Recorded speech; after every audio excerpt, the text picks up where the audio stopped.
A new twist this morning in the legal fight over Florida's new terror designation law.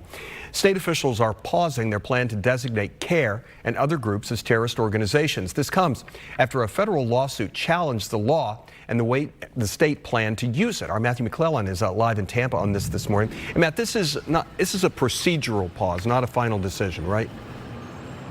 That's exactly right, Russell. Good morning. So the big development this morning, the big headline here is that the state is not really able to move forward with this, with these designations right away. According to a court filing just yesterday, Florida officials say the FDLE first has to issue regulations on how this new law is going to be carried out. And until then, until those groups are finalized, those rules are finalized, no groups will be officially designated under this new law.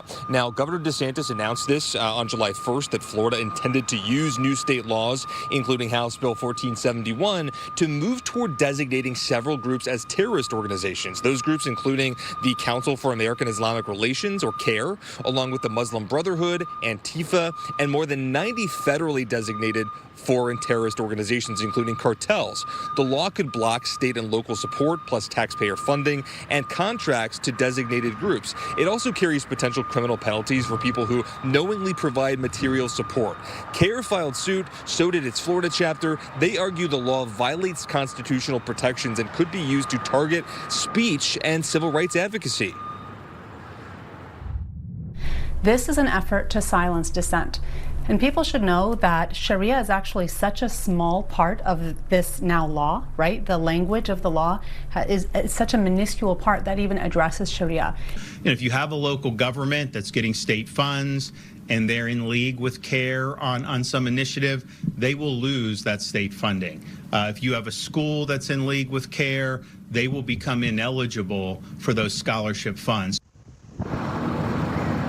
The state now says no designation will be made before the rules are finalized, and the state expected to update the court by next Monday, and the parties are expected to file another update by next week. The designations would still need to go through the state process, including cabinet approval, before taking full legal effect, Russell. So this is not the state dropping the issue by any means. It is a pause while the rulemaking process and the federal court continue with this. So for now, CAIR and these other groups, and this is the big takeaway this morning, have not been officially designated under this new state process, Russell. All right, Matt.